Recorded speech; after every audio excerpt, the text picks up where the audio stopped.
Hello, everyone. My name is Robert Hebert. I'm here to introduce a new show called The Interviewer, where we're going to explore mind, body, and spirit. We're going to new topics on health, business, personal finance, and inspirational leadership.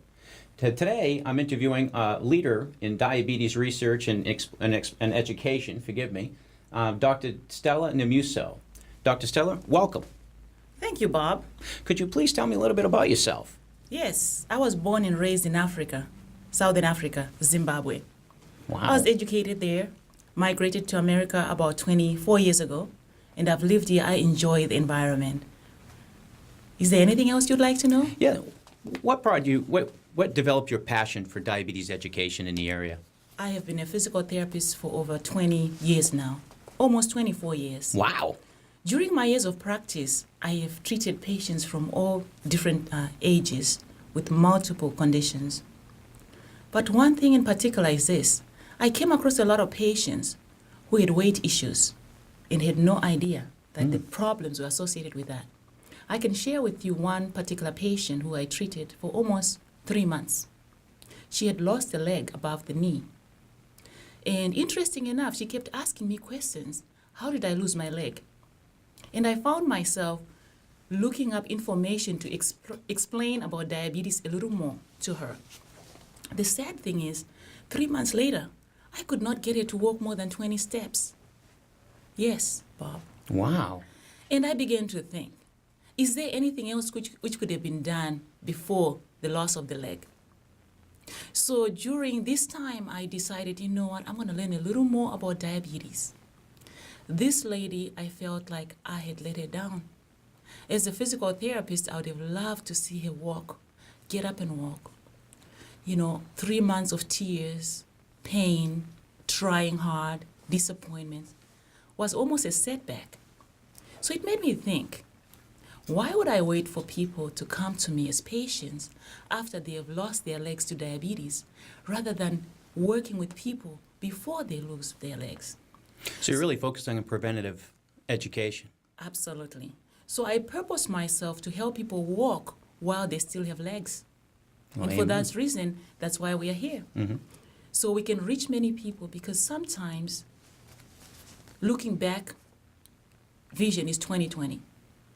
Can we start developing that foresight instead of depending on our hindsight to fix problems?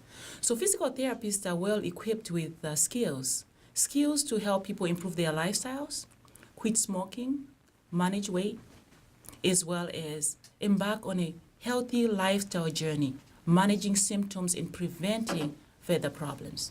Now, you're actually gone so far as to create groups and educational modules for people to come to you, or you actually go to other places to teach people about how to be life coaches and educational coaches. Is that correct? Absolutely. I have not created my own modules per se, but the Centers for Disease Control has resources, and I have to share this with you. Based on, according to the Centers for Disease Control, there's about 30 million people, Americans, adults in America with diabetes. Wow. And, that's a huge number. But if it was just 30 million people we are talking about, it would be, manageable. But you're talking another 84 million people who are almost getting diabetes, who are pre-diabetic. So with numbers like that, it makes me wonder, is there anything else the community can do? So my focus is mainly working with the patients and empowering communities like churches to do their part in terms of educating others. You might wonder why I'm really doing this. I'll share my story. Please. Growing up in Africa, my mother taught me well. She taught me to eat everything on my plate because people in Cuba were starving. And I followed that very well. As a small girl growing up, I continued to clean the plate. It was when I was over 335 pounds. I realized, oh no, I'm not feeding Cuba. The pipeline ends here. So realizing that, I discovered that there's something I can do. So I embarked on a journey myself, lost about 130 pounds, and I've managed to keep it off for the past, 10 years or so. That's amazing. So I began to think, how many other people have learned certain habits which are not good for their health and wellness? And I found out that here in America, people are told the same thing. eat everything on your plate because people in Africa are starving. I have not seen food come directly from somebody's stomach to Africa. So I purpose myself to educate people to learn and unlearn what they have been taught in order to experience health and wellness. That's an amazing story, Doctor. Thank you. It's very interesting because we are a land of excess here in the United States. I grew up. I am a diabetic myself, so this is very interesting to me. So I appreciate you sharing that. What are some of the key elements that you teach in your diabetes class to help manage or maintain or even prevent becoming a diabetic if that qualifies for one person or so?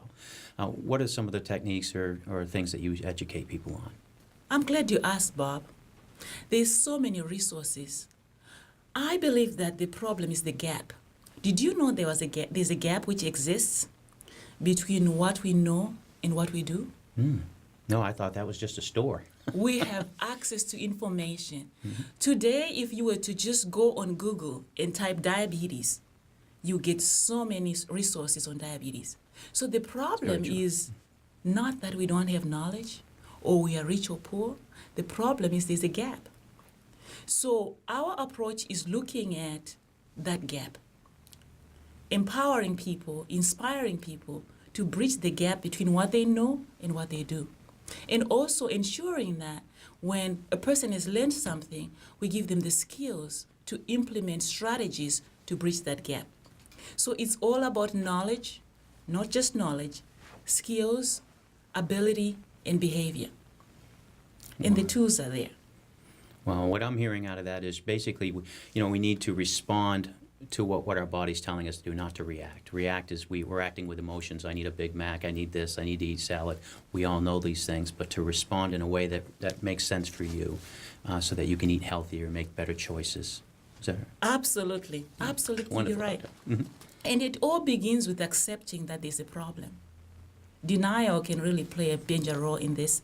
And one of my strengths has been that I have gotten to a point where I understand the behavioral changes. Health is about behavior.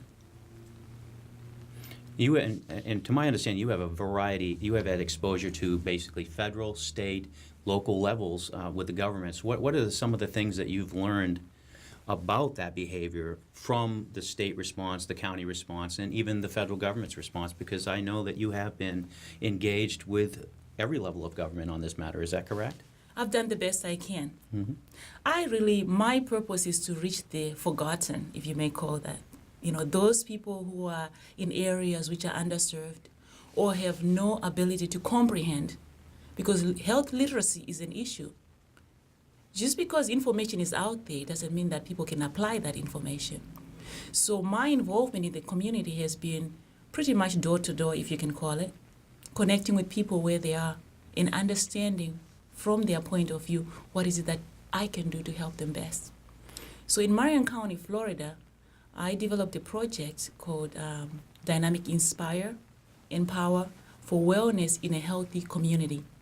Because wellness cannot just be an individual's responsibility. The whole community has to be engaged.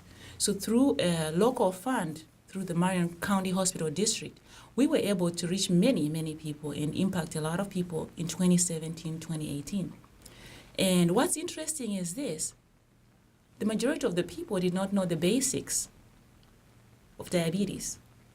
Not only did they not know, they actually had an interest in doing something right now. They didn't want to wait until next week or next year. So we've been very instrumental in empowering participants to become peer diabetic educators. So we recently got 15 people trained by the through the University of Illinois in Chicago for the EDC program, which is Everybody with Diabetes Counts. So can you imagine a person with diabetes learning to manage their own diabetes and then learning how to help somebody else? Talk about help thy neighbor. That's a fantastic aspect. I really enjoy your materials that you bring to me and in discussions with you. You're all about what we call CRS. CRS is comprehension, retention, and support.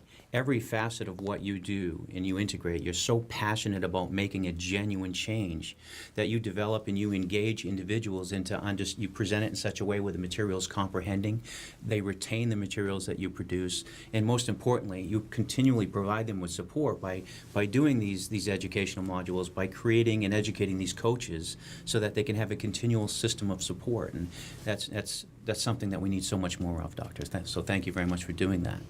You're very kind, Bob. Thank you for your kind comments. I'll do the best I can because I believe that we all have a connection with diabetes.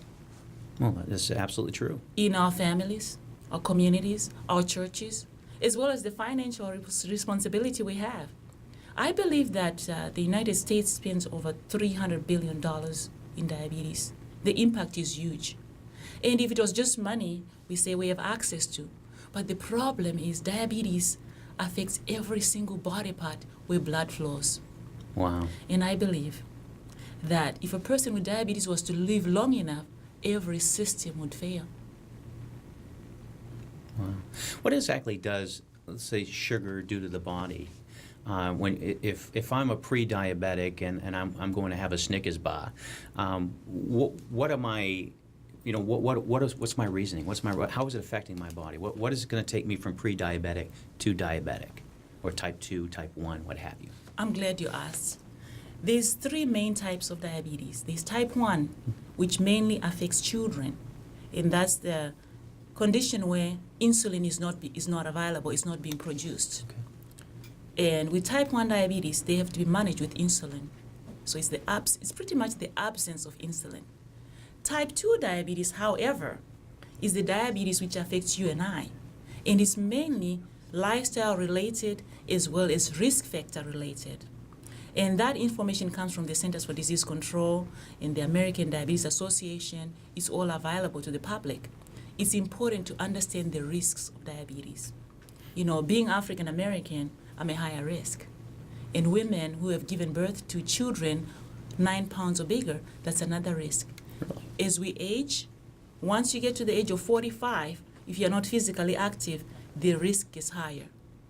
The age of 65, if you're not physically engaged in activity, the risk is even higher. So there are several risks, and maintaining a healthy weight is essential. Making healthier food choices is also essential. Why is this important, you may ask? Because the body handles food in a very unique way. Did you know that? I had an idea. I had an inkling. But please go on. Okay. When food is ingested, carbohydrates and starches, you're familiar with that, right? Mm-hmm. The body processes that and breaks it down to glucose. The glucose molecule is absorbed in the body into the bloodstream. Glucose will circulate in the bloodstream. But in order for glucose to exit the bloodstream and go into the cells where it is needed for energy as well as for life, insulin has to be present. So over the years of eating Snicker bars, Dunkin' Donuts, and so forth, the demand for insulin can really increase. So 2 things can happen. As we age, the insulin can slow down. The pancreas, which secretes the insulin, can slow down in delivering insulin because the demand has been higher over the years. That's one thing. With unhealthy lifestyles like eating a lot of fried foods and maintaining an extra weight, the body can develop resistance to its own insulin, where it's no longer able to utilize it to lower blood glucose levels in the blood. Wow. So what that means then, blood continues to circulate in the blood. Glucose continues to circulate in the blood. And when a person is pre-diabetic, it means these glucose molecules attaching to the hemoglobin molecule. So your A1C, which is your hemoglobin A1C levels increase. You're aware of that, right? Absolutely. So what I get out of that, just from your average individual, is I'm seeing I'm seeing that we have a situation where a person needs to maintain fitness, needs to maintain what they intake. I keep going back to, I'm thinking of an automobile. You know, your car is going to last as long if you maintain it well, if you put the best fuel into it, if you take care of the fluid levels, you're maintaining all of the parts and service, just like our bodies. If we exercise routinely, we eat the proper foods, we're conscious about what's going on around us, the environment, if we're in a toxic environment, a positive environment, all of these things directly affect our future health and directly affect whether we get diabetes or this or that or what have you. Is that a fair assessment? It is. It's fair. The body has systems, and these systems have organs. So diabetes literally affects most organs in the body. The brain, you can end up with a stroke because of diabetes. The heart attacks. Kidney failure is mainly associated with diabetes. A lot of problems with circulation, and that's why the loss of limbs eventually, because circulation is impaired with diabetes. Vision, loss of vision. So like you're saying, maintaining a functioning system in the body means maintaining a normal blood sugar level. And I'm glad you brought up the issue of exercise. Exercise is important because when people move, diabetes can be reduced because blood sugar, blood glucose, is lowered because glucose is able to leave the bloodstream and enter the cells where it's needed. So there's two main ways to lower blood glucose levels: insulin and movement, physical activity. Now, in previous conversations with you, Doctor, people have this perception that when you're talking about exercise that you have to literally go out there and do a marathon every day, and that's just so far from the truth. The last question I have for you is, when you're talking about exercise and you're doing it in every day, if you were to give advice to somebody, you and I have discussed this before. I mean, sometimes you can just park your car when you're at a store to the furthest parking spot and just walk in. Make conscious decisions to move and to engage yourself in motion is what you've been teaching me. Is that something that you can elaborate on a little bit for our viewers? Absolutely. Every single movement counts. But in order to benefit from exercise, a person needs approximately 30 minutes a day, 5 days a week of moderate physical activity. And that moderate physical activity is based on the demand of oxygen by the heart. So it's directly connected to the pulse rate. So there is a formula we use, and in our next segments we can probably share that with you and with the viewers, because it's essential that people understand this. Well, I am very excited to explore that because she has actually given me that formula that I practice every single day. So, Dr. Nemuseso, I would like to thank you so very much for joining us today and sharing all this wonderful information with us, and I can't wait to see you next time. And I'd like to thank all of you for watching, and see you next week. Thanks. Thank you, Bob. Thank you very much. Have a great one. Thank you.